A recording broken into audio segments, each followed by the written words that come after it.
Hi, this is Robert Shear with another edition of Sheer Intelligence, where intelligence comes from our guests. I say this so otherwise it's an act of egotism here. But I mean it seriously. I'm trying to get information. I'm not the CIA, but I'm trying to learn how the world operates in this whole great area that we don't know about by design or just our ignorance of other countries or because the key issues, certainly in foreign policy, certainly regarding China, probably the most misunderstood country in the world. And we, as Americans, misunderstand almost well, I'll say all of them because we really have the arrogance of American exceptionalism. But Megan Russell is 25 years old, a graduate of NYU and the London School of Economics, and she has made herself quite a China expert by my estimation. And the reason I'm mentioning all that is she's sort of a bookend for me. I read this marvelous column she wrote for Counterpoint, and it was about what Thomas Friedman, this great expert from the New York Times on the world being flat and what the multinational economy is all about. And he's sort of, and a guy whose claim to fame really is that he gets interview time or one on one time with the top business leaders all over the world, the top government people. So he's supposed to be really in the know.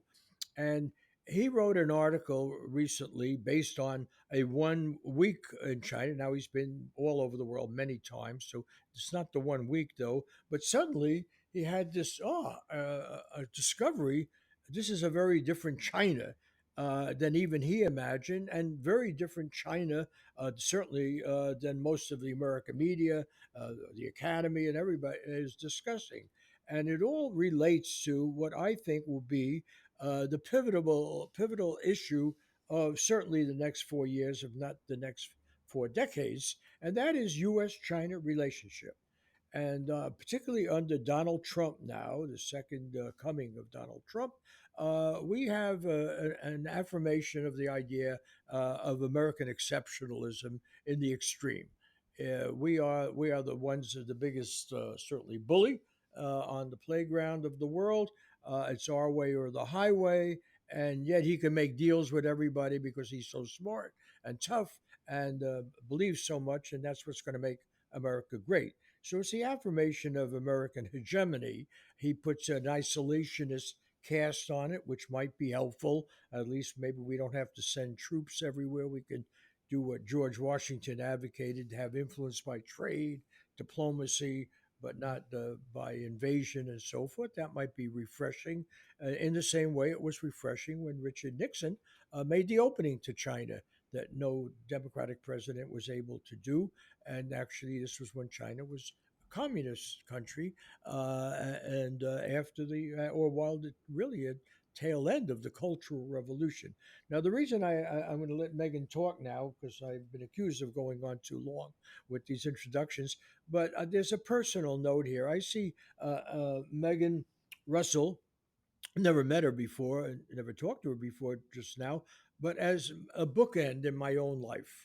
And maybe it's a useful bookend for anyone thinking about China, because I was almost her age, a little bit older. I was a fellow in the Center for Chinese Studies at the University of California, Berkeley. I was a graduate student in economics, and I was specializing in China and struggling to learn the language, which I never have done in any significant way, but I certainly spent a lot of time there trying to get the tones and everything right.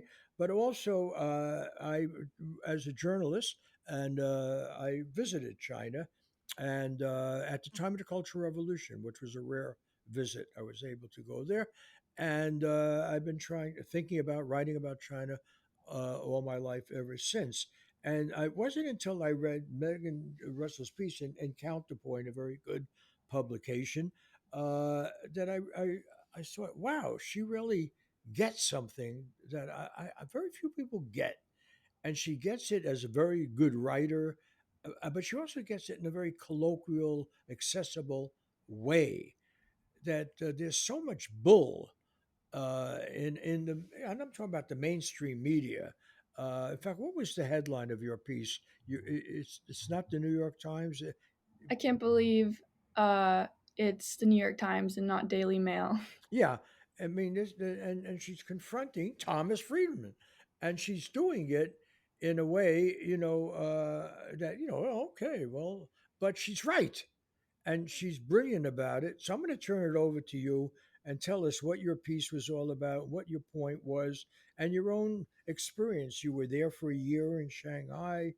You could talk about how Taylor Swift is received in China, maybe differently than Thomas Friedman, which was central to his article. So take it from there. Yeah, thank you so much for having me. It's great to be here. Before I talk about my article, I'd just like to give a brief background about what I do. So I coordinate our Code Pink's China is Not Our Enemy campaign, and the campaign was created in response to this rise in recent years of anti-China sentiments and the actions that our government has been taking to accelerate the new Cold War offensive against Beijing. And that includes, spending billions of dollars militarizing the Asia Pacific region, utilizing military economic coercion to push U.S. interests, outright labeling China an enemy, demonizing essentially anything China does, and all of which has led to a rise in Asian American hate around the country. So the campaign seeks to do two things. The first is to educate the public how their minds are being shaped for war. And we do this by teaching our audience about China, dismantling the lies being told by the media, by politicians, and then also, informing on all the tax dollars being spent preparing for war with China.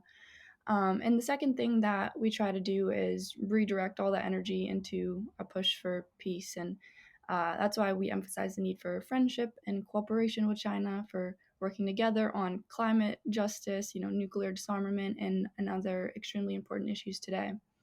Um, so my article was in response to Thomas Friedman's recent piece about his visit to China and his prognosis, so to speak, on US China trade relations, which was really just a wordy piece of nothing, full of contradictions and misleading statements and an overall lack of understanding about China, I would say.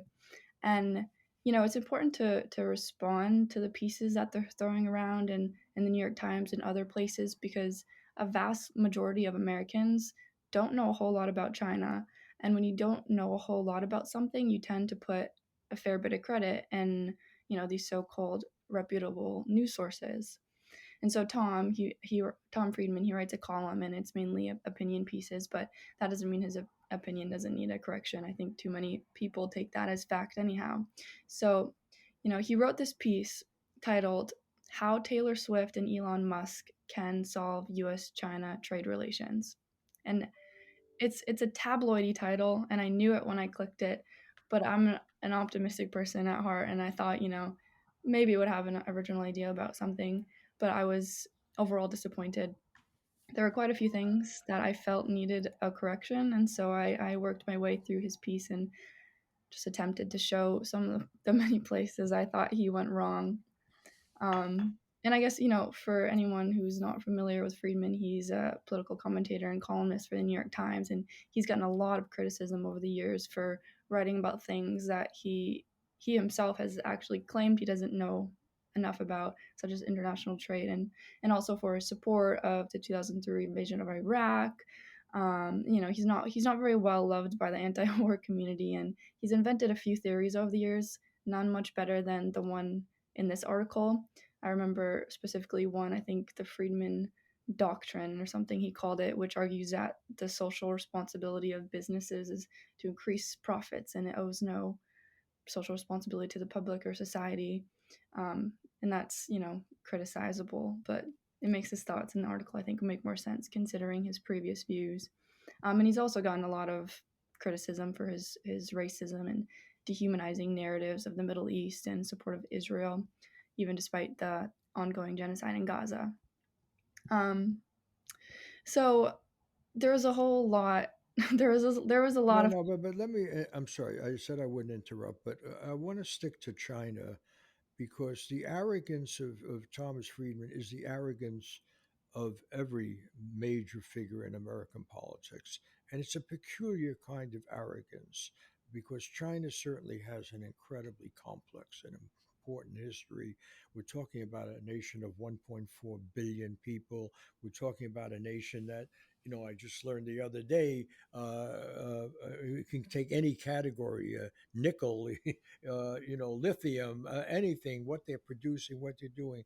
And the shock to Thomas Friedman, and he was at least honest enough to admit that he was shocked, because we're trying to examine what is this tariff policy of Trump. And Trump, in the first administration, while he didn't start any actual war with China and actually visited in Korea, stepped over the line and actually talked about making peace and not wars. And actually, his campaign, I'm using a lot of actuallys here, but he campaigned that he wants to make deals. He's the art of the deal, and that there's a deal he said to be made with China. He said that quite recently, and so forth. So if we can avoid war with China, we can avoid the end of life on this planet.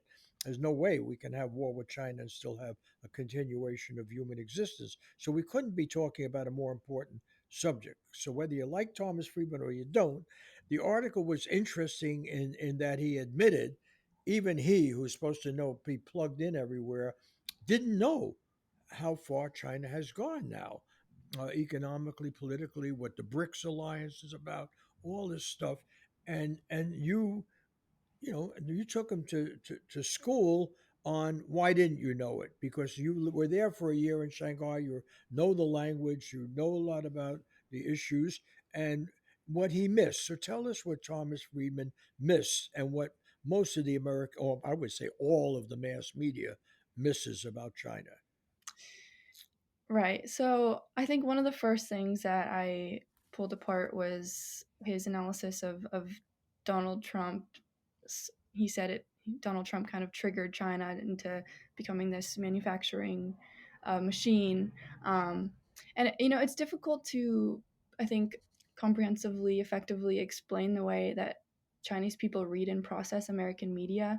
I mean, it's different for everyone, of course, because China is a vast, vast country of 1.4 billion people with different experiences and education levels and political views.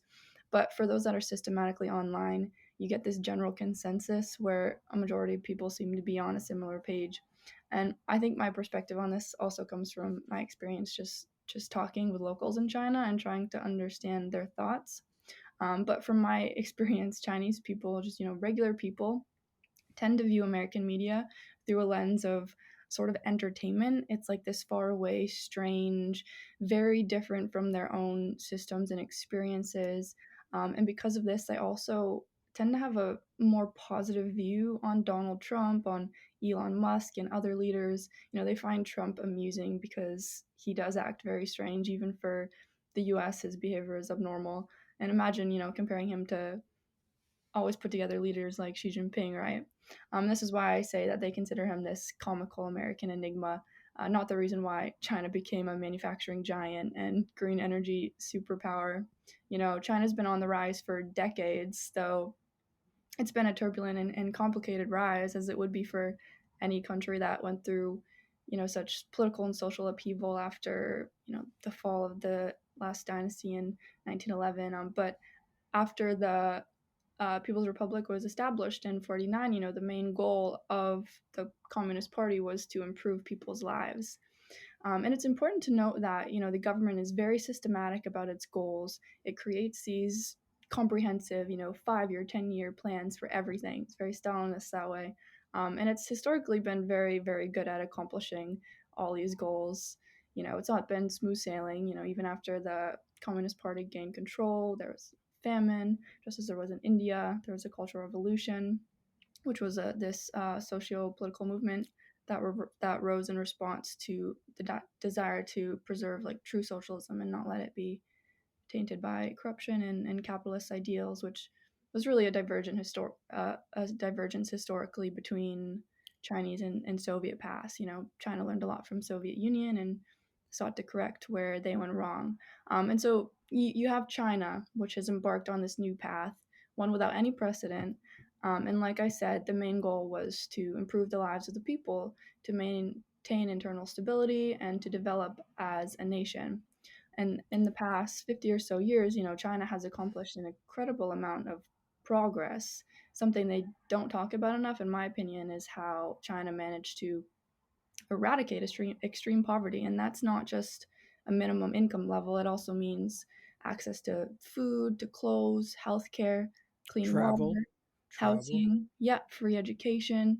It means infrastructure, means functioning systems, and through the past half a century, through market reforms, rural collectivization, and other poverty alleviation programs, China was ultimately successful in its mission. And by 2021, I believe the last 100 million people were taken out of extreme poverty, which was nearly 900 million people total. And many UN officials call it the greatest anti-poverty achievement in history, which it is. That's 1.4 billion people without extreme poverty. That's about the entire continent of Africa or the US and Europe combined. That's a lot of people. And so, no, it's not Donald Trump that triggered China's rise. It's been rising for a long time, and our government's been tracking it very thoroughly. In fact, it's why they launched the pivot to Asia under the Obama administration in 2008, because China was growing more and more powerful, and that was starting to make the U.S. global hegemony nervous, if you can imagine. And that was really the start of it all. This turn toward China and this new narrative that China is some sort of existential threat to us, even though China has never threatened war, or even invaded or intervened in a nation for 50 years, which is a sharp contrast to U.S. history, which is very heavily involved in overseas conflicts. But China's been focused on its internal growth and accomplishing its own goals, and non-interventionism, of course, is one of its foundational policy pillars. And before the pivot to Asia, our relationship with China was pretty good. But when the power of the empire is threatened, you start to see this trickle into the media, this rise of a new enemy. I mean, we've seen this so much through history. It's amazing that it can still go over so many people's heads, I think. And one of the reasons the campaign started 5 6 years ago was because Jody, one of the founders of Code Pink, it reminded her of what happened with Iraq. Has there been a time in history when the US hasn't had an enemy? No, and this isn't a coincidence. There are far darker undercurrents at play. The military industrial complex and the imperial institutions that keep the West on the throats of the global South. So that was one that was one of the things that I was felt was necessary to analyze a little bit. Um, Another, of course, was the main theory put forth by Friedman. He called it the concept. He called this concept the Elon Musk Taylor Swift paradigm. And essentially, what he argued was that instead of raising US tariffs against China, which would lead to sudden supply chain warfare, that we do a gradual rise in tariffs. So take a bit more time. And somehow this would allow the US to quote, buy time to lift up more Elon Musks, which he describes as homegrown manufacturers who can make big stuff so we can export more to the world and import less. And also, this would allow China to have more time to let in more Taylor Swifts, which he called opportunities for the youth to spend money on entertainment and consumer goods made abroad.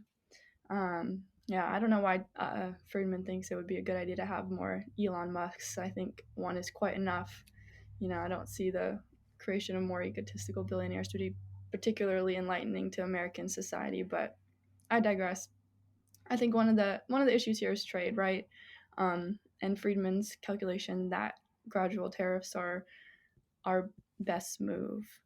Um, and I'm pretty firmly under the assumption that the general majority of Trump supporters lack a very comprehensive understanding of international trade. I mean, I think the majority of people do, and I can't pretend that I'm any real expert on it, but I do think that it should be said, starting supply chain warfare with China won't just negatively affect China, it affects all of us too.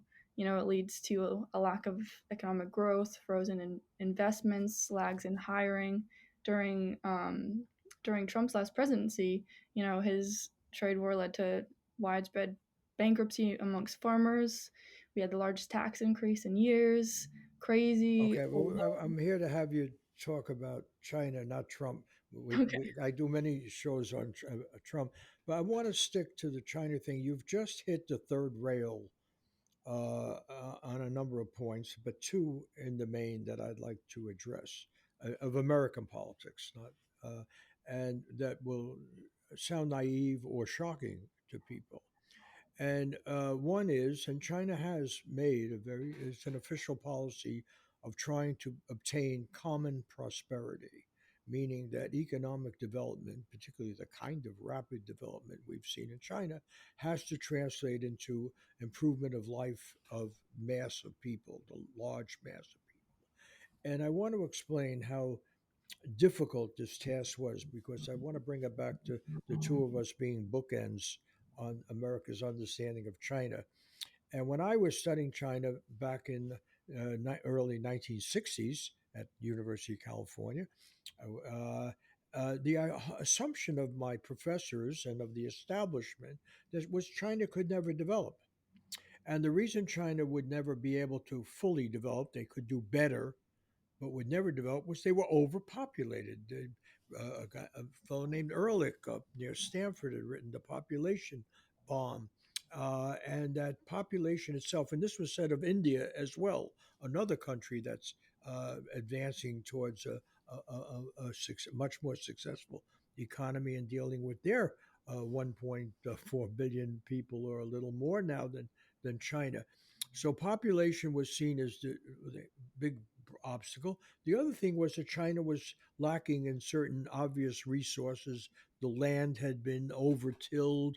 They could not sustain the population.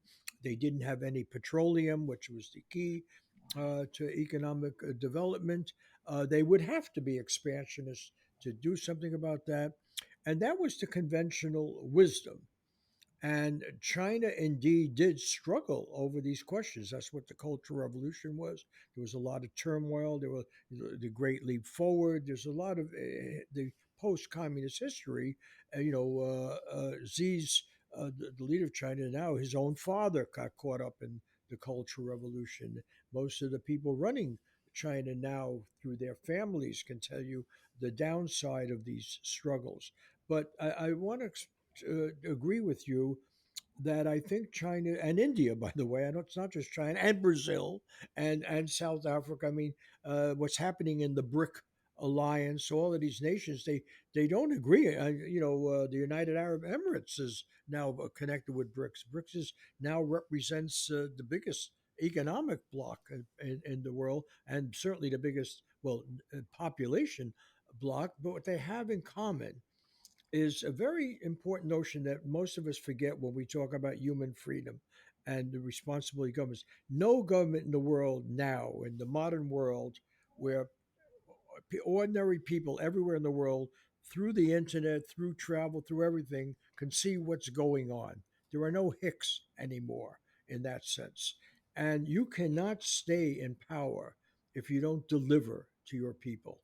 That's this common prosperity. It does not mean you're virtuous. It doesn't mean, your model is more virtuous. It's just a real issue of survival of your system. And that's what underlies the whole BRICS transformation. And what we see in China is the slogan common prosperity is not, we don't have to argue about whether it's done out of the goodness of their heart or their political system or their ideology. It's a practical necessity that if you don't deliver, you're not going to stay in power. You're going to have chaos. You're going to have, and the one thing that we can take out of Chinese history is a great fear of chaos. People suffered throughout Chinese history because of chaos, war, division, everything, including during the Great War. But we could take it right into the Korean War, where we were in conflict with China and so forth. I think most of the people in the American elite do not fully grasp this, and so this idea of common prosperity is critical. Now, if you kept taking women off the farms and putting them into apple plants and making low wages and driving some of them to suicide, that's not common prosperity. So, what is really challenging, and the reason we have conflict with China now, is they're moving into high tech. They're moving. They're trying to do. Take a company like Apple. Most of our Apple products are made in China, but the prosperity was not there from that. You know, Tesla has its biggest plant in China. But that's not the key to prosperity unless you pay those workers more. You're not going to pay those workers more unless you have common prosperity. In other words, people in China can get the skills to get the better paying jobs and you share it around. For my money, that's the big issue right now in the world, which Thomas Friedman misses. He thinks we have the model for common prosperity. We don't. We have we have the model, whatever you call it, imperialism, whatever you want to call it, hegemony. We have a model for leaving the rest of the world in the dust while we rip off their minerals, while we rip off their cheap labor, and so forth. That is, to my mind, the big issue. And China has put it front and center. So you now with Trump, yes, we're going to test the art of the deal. Okay.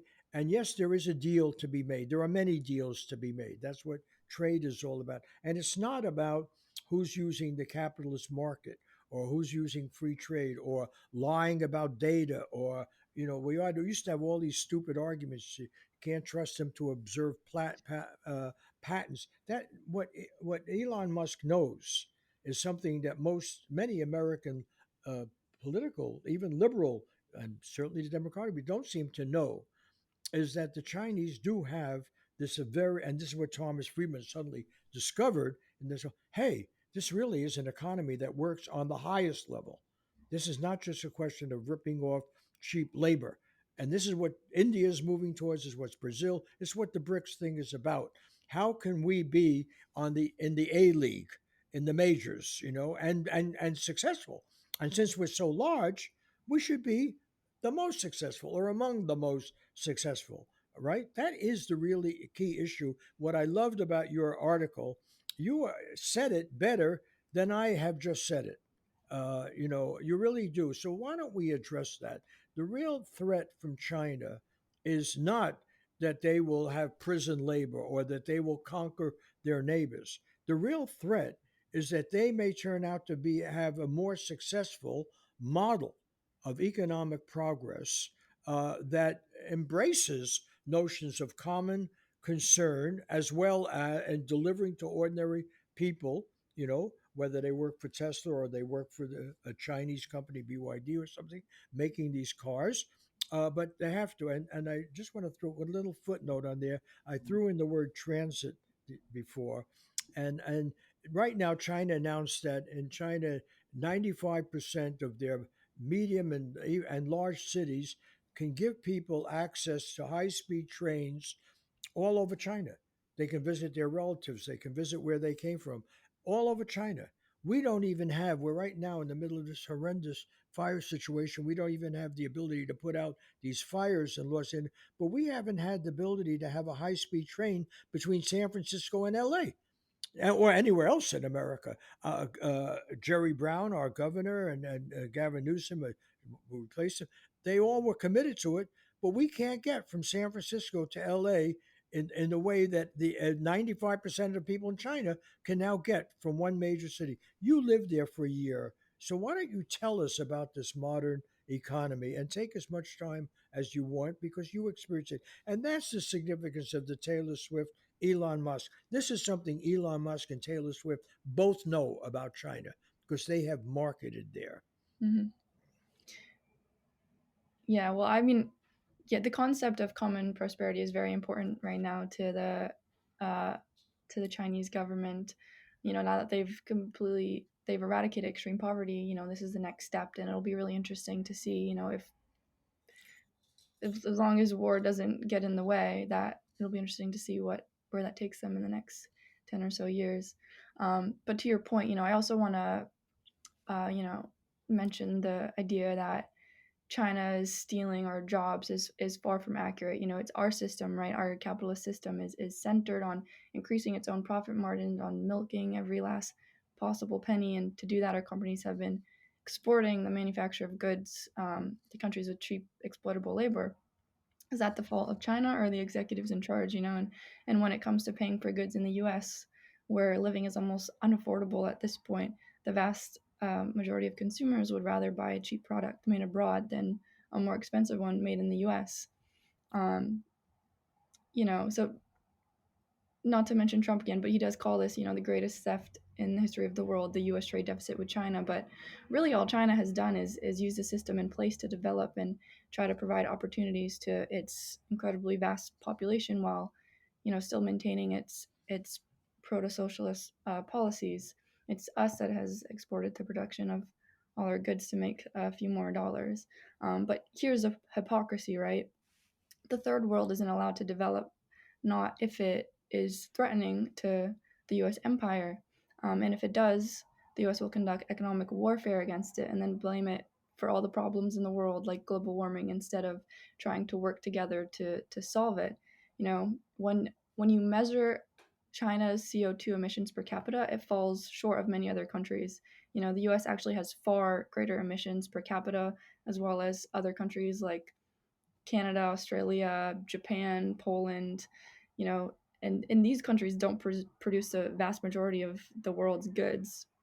And China is also a new industrial power. The total amount of CO2 emitted over the last few decades is far, far less than what the US has produced since the Industrial Revolution. It was only, recent years that China saw this growth in emissions. But since then, and I think this is really a really significant point to make. Since then, it's China has really undergone this internal green energy revolution, doing far more than any other country to combat climate change. They plan to reach carbon neutrality by 2060, and their proposed carbon peak was no later than 2030. But recent data points out that this peak has already come, and it's on the decline now. So they're early to that goal. And I just got back from China a month ago, and I was really astounded to see that in the past 6 years, the level of air pollution had declined so much. Beijing's air quality was actually better than DC's when I checked, and when I was there 6 years ago, I remember it being a lot worse. So they've done so much. They've implemented these enormous domestic solar projects, built these massive wind and solar farms in the desert regions, and the mass production of the solar materials has made it a lot more affordable for other countries as well to buy, and cheaper than I think a lot of non-renewable energy products now. And so what do, right? Tariffs, predictably. They don't want China to have dominion over anything, even if it's helping the world. And in China now, half the vehicles on the road are electric. You can buy a cute EV for under 10,000 USD, I think. Although I talked to one girl who she gave me a ride in her electric vehicle, and she said it cost her something like 6,000 US dollars. And I asked her how expensive it was to recharge, and she was like, "Ah, it's so cheap." I would have loved to be able to purchase one of those, but we have 100% tariffs on them. It's crazy, and all the experts, they point out that this is only going to hurt our fight against climate change and make it harder to reach carbon neutrality in the end. Um, so, the world will continue to heat up, and we'll keep seeing these terrible hurricanes in the south and devastating wildfires in the west. And who is winning here? It's not us. It's not China. It's not the people. It's the only ones with anything to gain from these terrible policies are the car manufacturers and the weapons companies and the greedy corporations and the politicians that profit off of them. Um, so, But tell us about China, because the average person listening to this is going to think, well, wait a minute, but they're all enslaved and they're all have no freedom, and and the reality is that China has embraced the consumer society. The odd thing is, we in the West have defined freedom largely in terms of what we used to call consumer sovereignty. If you got the bucks, you can buy the American dream. You can buy the French dream. You can travel, you can live, you can have your freedom. Basically, Americans don't define freedom as the ability to be Tom Paine and write the great documents that changed history. We jail imprison our current Tom Paines like a Julian Assange. But the reality is most Americans think, can I travel where I want? Can I buy what I want? And your point about Taylor Swift, Thomas Friedman had this arrogance. Well, but they should have people who can write their own music or do this. And I just want to say, For people who want to know about China, I would recommend it's expensive, but at least trying to find a way to read the South China Morning Post, which I did for 2 hours this morning when I woke up at 2 o'clock. And this is owned by Jack Ma, who started Alibaba, uh, one of the biggest privately owned companies in China, right? And now, by the way, he's now retired, so he's now doing rural school teaching. He started as a rural school teacher. Well, so I don't want to glorify Alibaba or anything, but the fact of the matter is, China has a vibrant sense of consumer sovereignty in terms of selling cars or records or music or anything else.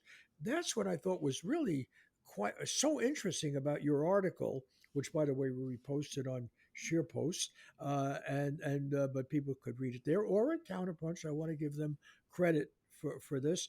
But the fact is, by the standard of, say, most of my students that I meet at USC or someplace, including many who come from China, uh, when they define freedom, it's by being able to go to a Taylor Swift concert and afford it, or buy the record, or so forth. So tell us about how you experience daily life in China. Yeah, a lot of times the first thing people ask me when they hear that I lived in China was was it scary? Did I feel threatened and watched? Someone actually just asked me that yesterday.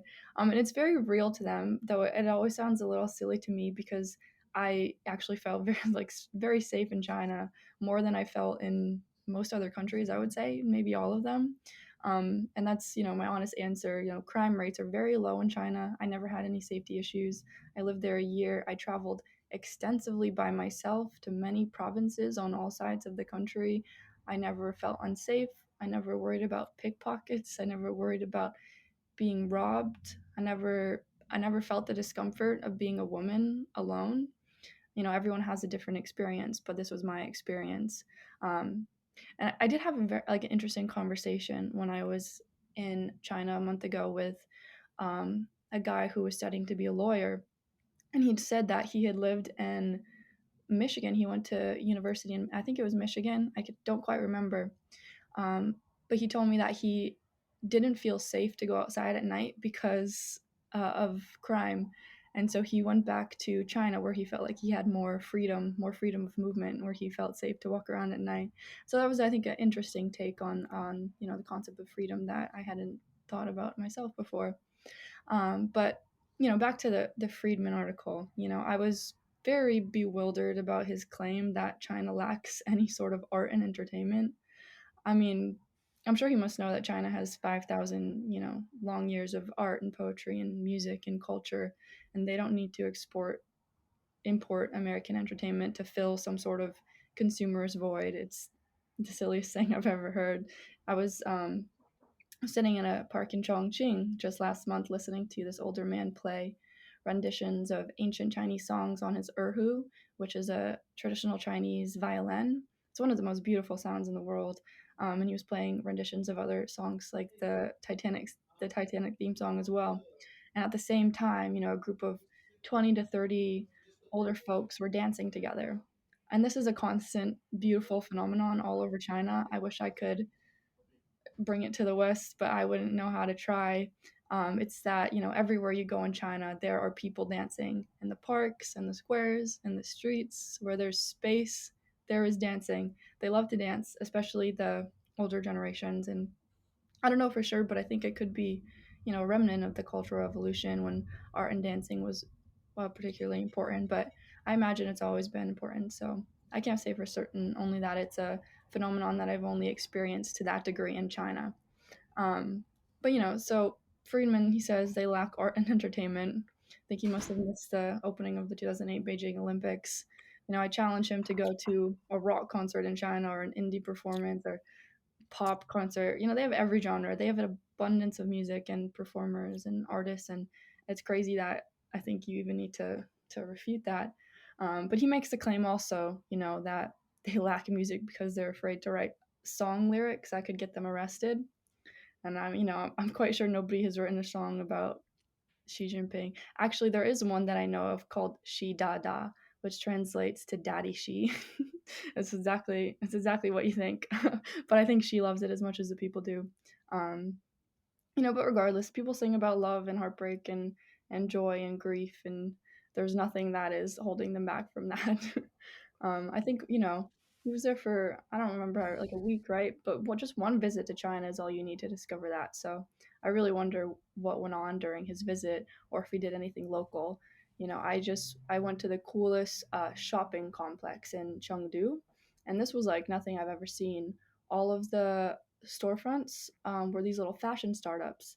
And the city opened this space for these smaller business owners to be able to afford these small storefronts so that they could be accessible to the general public. And each store was so cool, and they had entirely different styles, and it was much better than the shopping plazas full of H&Ms and Forever 21s, if those still exist. Um, and then addition to that, there if I need to respond to the claim that they also lack humanities majors, they don't lack that at all. They have philosophy and sociology and linguistics and history, quite a lot of history. So that point was just dead wrong. There's, no better way to say it. So I don't know, where in his mind it came from, but it didn't come from, any genuine experience, I think, that he had in China. Well, the mistake that Friedman makes, first of all, he's an extremely wealthy person. I don't know, part it comes from his wife had some money, but also he's well paid for his activities. And most of us who write about it, I make a good living. I'm not going to deny that. And we have his security and we have ability to travel and so forth. Everybody forgets that freedom has a question is not, we've reduced it to some simple notion, which really misses the point of most human experience, because you can have the theoretical right to do all sorts of things, but if you don't have the money, yes, you have the right to travel in this country, but if you don't have the money for the airplane ticket or something, or the leisure time, or what have you. And it seems to me, in all our discussion of freedom, we've denied that there are different paths. What BRICS, and I keep bringing it back to it, this alliance, and it's an incredible alliance if you think of the diversity. What does the UAE have in common with, Brazil, with India? You go down the list of South Africa. They're all very different places, and they're following different drum beats. I mean, after all, here's China and and India that have a tremendous rivalry, yet they're in this alliance. And the thing that ties it together is pluralism. I mean, the right of people to find their own way. And the amazing thing is that I would apply this again to all of these different countries. That's what they're demanding in their fair trade ideas and their travel and thing. And I don't think we should lose sight of this. It's not a question of celebrating China's approach or India's or the UAE or Brazil or South Africa, but accepting that the US does not have the secret formula that everyone should follow. Because when they've tried to follow it, it hasn't worked out so well for them. And that means being respectful of their tradition, their history, their needs, their people. But there is one common thing that I think we should be alert to, and that is the right of people to control not only their thoughts and ideas, and through a marketplace. Okay, there are limits to the marketplace, but really their economic uh, heft, and that the concern, and I want to sort of take a little time to go into this because it's always overlooked by human rights folks, people who care about human rights, and that has to do with the right to organize a union, the right to demand better wages, the right to demand better working conditions. And the irony is, we celebrate Apple's success in China, and we celebrate Elon Musk's success in China. After all, as I said, half of Teslas are made in China now. But the fact is that the workers at an Apple plant, Foxconn plant, or Tesla plant do not have the rights that workers should have. And when they move to it, these very same capitalists look the other way. No, we don't want that. You see, so the real issue, it's odd to me that when everybody talks about human rights in China, they bring up the right of, say, Muslims in a specific province. The irony when we've made a war on Muslims in the rest of the world, but now we're going to demand, and it's legitimate. People should have the freedom and so forth. I want to go into the details of that particular one, but you rarely hear anybody talking about what are the rights of workers in American run plants, let alone Chinese workers, to organize, to demand better wages, and so forth. And it seems to me if they're going to have common prosperity in China, they have to go that route. That people, it should not be just people because women have small fingers assembling iPhones. Yet, if you ever ask anybody, I'm using right now a computer a laptop that was made in China, as most people are, and so forth. Never do we ask the question, what are the rights of those workers? Not to go to a Taylor Swift concert, that would require some money, less money to buy one of her albums, but to buy anything. What is their right to get more pay? What is their right to withhold their labor? So, since you are working with a progressive organization, Code Pink, I want to put it to you very directly. What is China doing about that? And why is there so little concern among American who claim to be progressive about the working conditions in China? Yeah, well, I think that's a good point. I have so many friends who have worked, part-time hourly jobs with super low wages here in the United States, and they've been, exploited and kept for longer than they're supposed to be and not clocked in their hours. I mean, it's an issue. It's an issue here. It's an issue everywhere, and it's something that needs to be solved. Um, and I think it's and it goes so much deeper than that too. Like another issue I took was the criticizing the non-consumption, seeming to infer that some lack of consumption is an indicator that a society is unhealthy rather than one of better health, and it's not a surprising conclusion coming from someone enamored with capitalism and exploitative, but it's still misguided, right? We have to agree that buying stuff is good or fulfilling. And I think most can agree that it's a temporary fix to a much deeper issue, one that is society wide, right? A lack that needs to be filled with material gain because it doesn't seem possible to fill it in any other way. Um, and our society has a loneliness problem. We have a lack of community and an overemphasis on hyper individualism. We're overworked, underpaid, trapped in a system that seems to prioritize the wrong things. And we buy more and more to fill the gap it leaves in our souls rather than look at the problem head on. And then, we cycle through these things that don't really provide us with any lasting contentment. And then it all goes to the landfills and into the ocean. And why do we treasure that? Why, what if we went dancing in people's squares rather than shopping for clothes we'll only wear once? Why are we all addicted to mini dopamine hits from social media? Like, what are we missing? um that was, another one No, of the. but I'm stressing the countervailing power of individuals against any government or economic system. And in the West, we translate that through consumption. You can go watch what you want, and therefore people will produce the movies and so forth. And this is just, but an issue in every society. Where's the pushback? What can these women taken off the farms, lured to go work for Apple when they don't find good working conditions at Foxconn? And if they don't do it through a union, and yes, in China they have their form of elections and their form of a responsibility.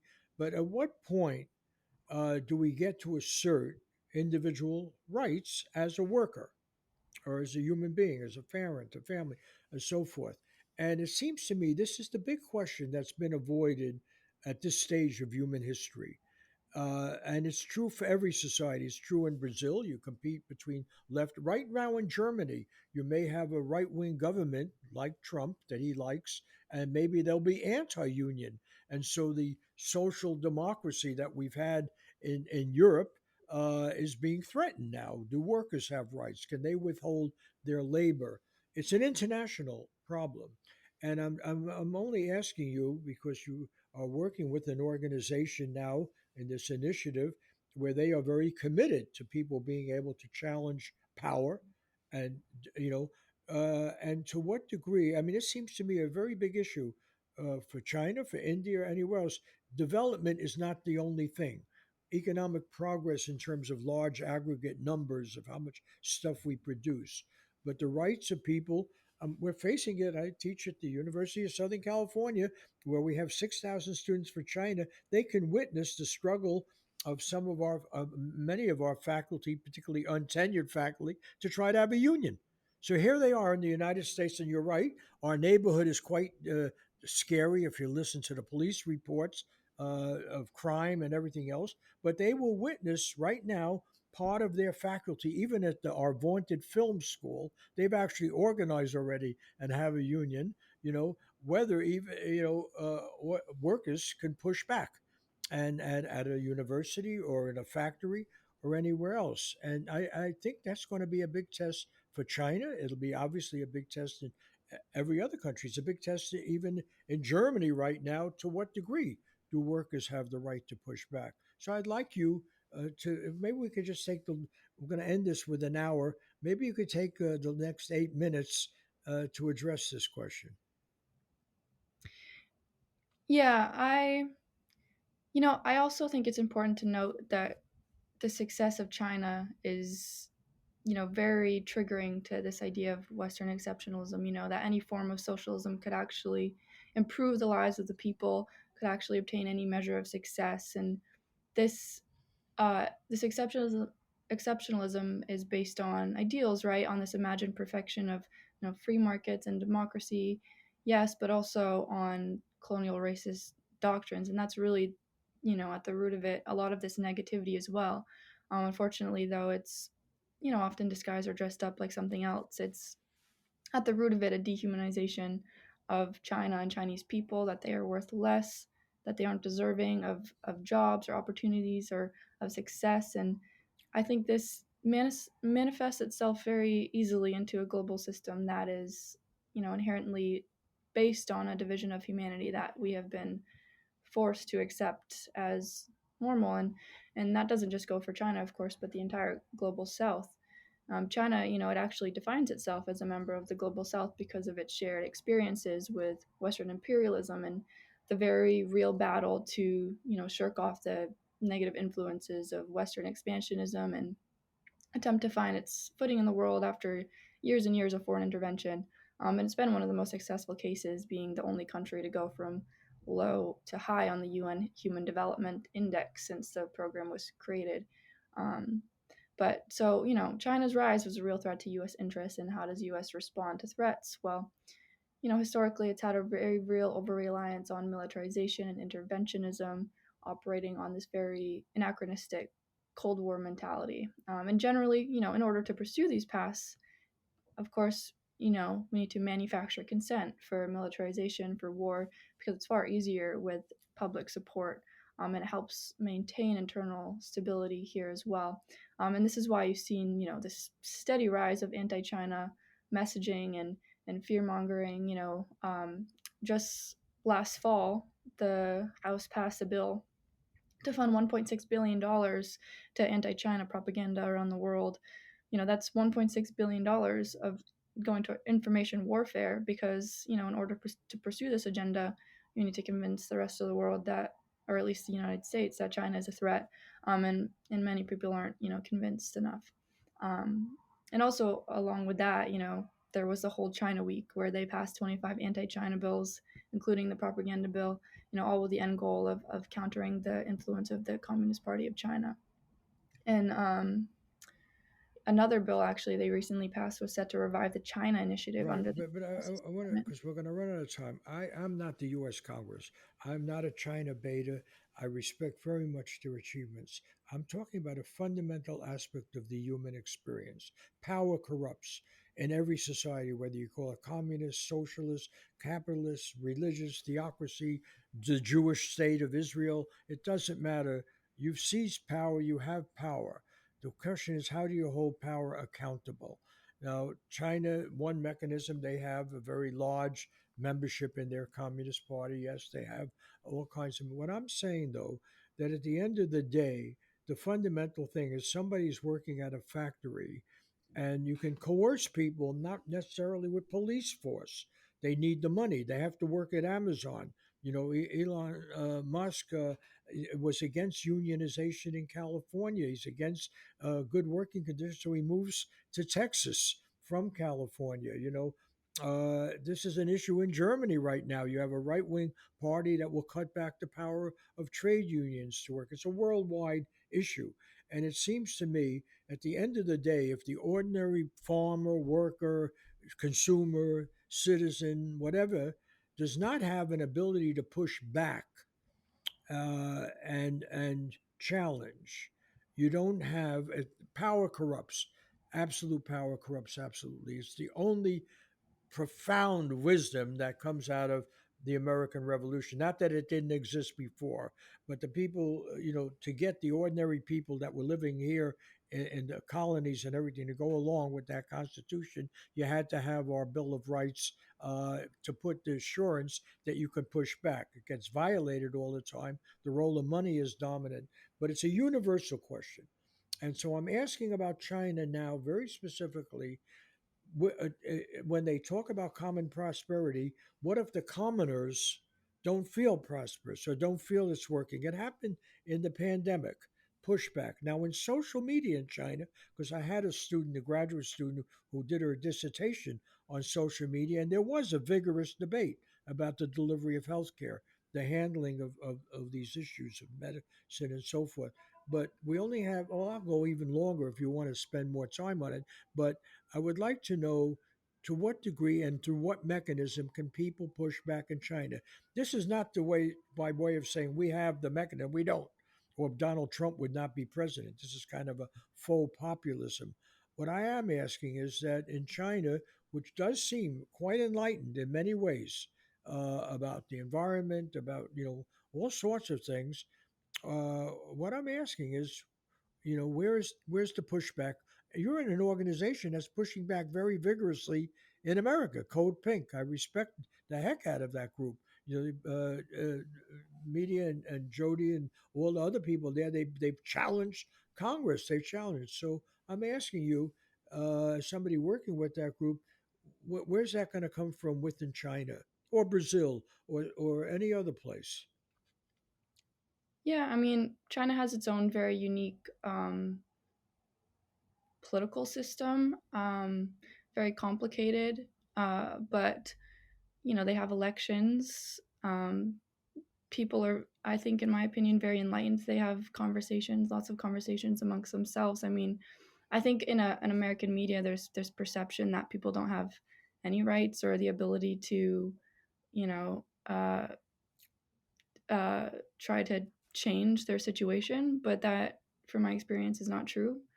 Um, I think, actually, some people argue that the political system in China is like more democratic than the U.S. I guess I'm not sure how to weigh the concept of democracy, especially considering that in here in the U.S. even it's so flawed a concept, right? But it's uh, people, they have their own methods and their own systems.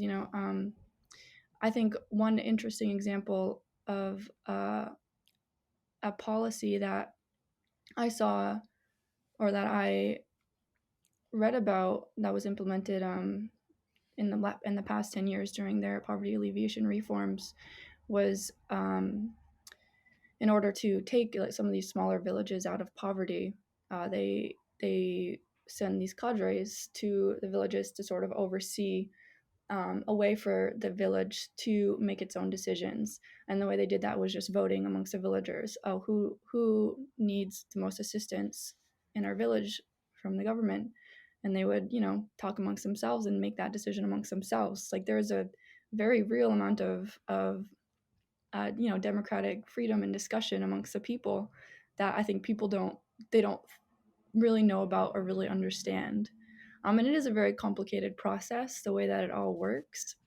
But I don't think this perception in the American media that Chinese people are completely controlled and they have no freedom is very wrong, and it's just part of the media narrative that trickles into this push for war, and it's really important not to let yourself be weaponized by that. Um, But you're just preaching to the choir here. I've spent my whole life challenging this. On the other hand, I witnessed the Cultural Revolution, and the Cultural Revolution, which had the support of Mao Zedong himself, suggested that anytime you have a bureaucracy, and Mao witnessed the what had happened in the Soviet Union, right? He was even victimized by it. The Sino-Soviet dispute has a lot to do with China's rejection, the Chinese Communist rejection of the Soviet model as coercive. The reason for the Cultural Revolution was to challenge bureaucracy, to challenge entrenched power.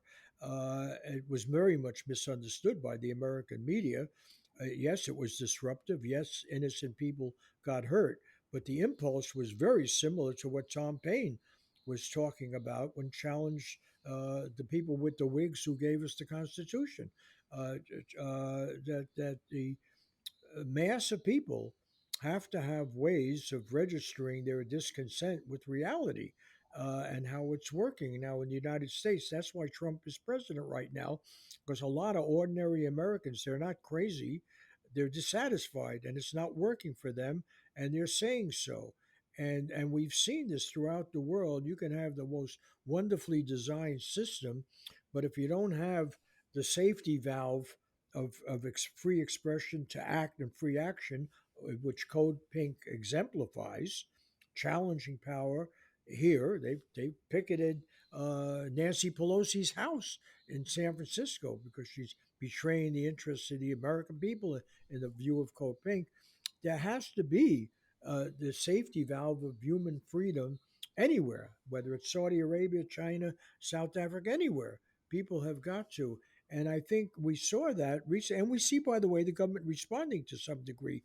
People holding up blank pieces of paper during the pandemic, complaining about over regulation during the pandemic and so forth. And on social media, I'm not conversant with it because, as opposed to you, my Mandarin is now non-existent. Not that it was ever anything. I did study it, but the fact is, according to the students that I've seen who've written doctoral dissertations on it, there is a much livelier social media than we think. And you're absolutely right to call attention to this dangerous caricature of what China is. I applaud you for that. That's why I wanted to do this podcast. But I want you now, you went to the London School of Economics, right, to get your advanced degree. I want you to, let's take some time and think outside the box a little bit. China has to face this issue, and they know it, even on the highest level, because they have to. And Z, the leader of China, knows it because his own father got attacked during the Cultural Revolution, so they're very well aware of it. And I would like to know to what extent you saw evidence of people pushing back and how do they push back? um, yeah, I don't want to cut this conversation short, but I do need to hop off the call soon. Just it's been just 2:30. Okay, so this will be the last question, but really, please try as much time as you have to answer it. As I appreciate you taking all this time. Sure. I mean, yeah, like you said, China has a very lively social media. There's Xiaohongshu, which is a really fun one. It means little red book, like Mao Zedong's little red book, but it's a social media app. It's very similar to TikTok. They also have the Douyin, which is also very similar to TikTok and Instagram. But people post lots of stuff on social media, all kinds of stuff. Very similar to the US. I can't pretend there isn't a degree of censorship. There certainly is a degree of censorship in China. Um, but when you go there and you surround yourself with with locals and you start having conversations with people, they're very open about what they feel, what they think about the government.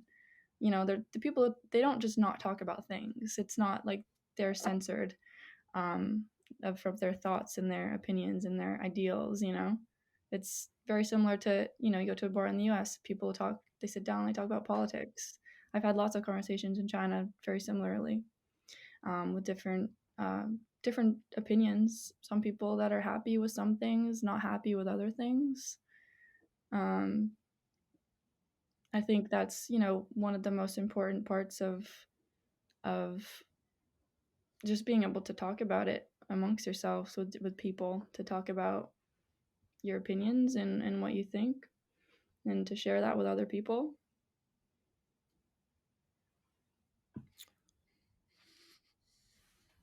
Well, so look. Let's.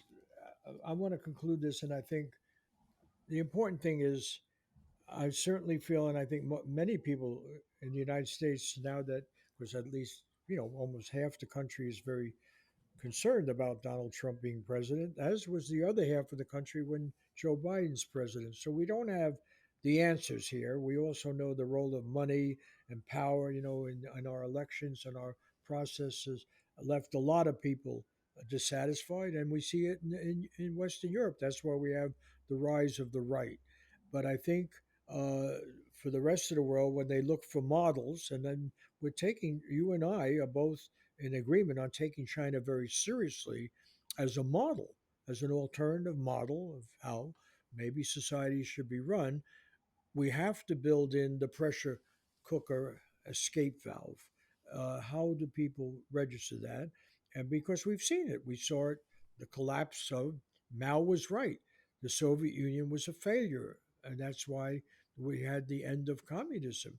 And clearly, a lot of what drives the current Chinese Communist Party is to avoid the dissatisfaction and the failure to address real problems in the Soviet Union.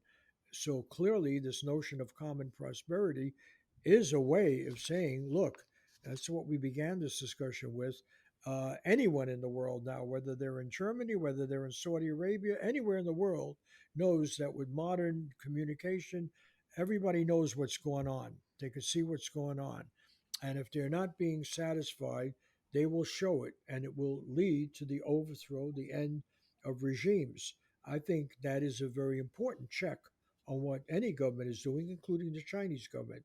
They know they can have color revolutions, whether they're manufactured by the United States, but they also, to what degree they're responding to real concerns about individual freedom. So you've been very generous with your time, and I want to thank you for your insights and so forth. But unless you want to add something now, I think this is a good point on which to wrap it up.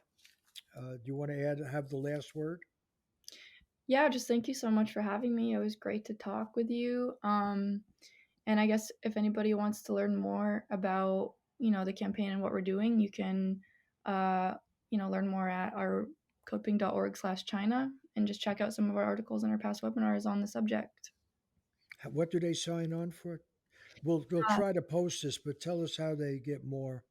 yeah, so you can just send me an email. It's megan@codepink.org, or you can look at our campaign website, codepink.org/China, and check out some of the past work that we've been doing and keep up to date with any of the events that we have in the future. And we have lots of actions you can participate in, and meetings that you can join to learn more about China and the work that we're doing.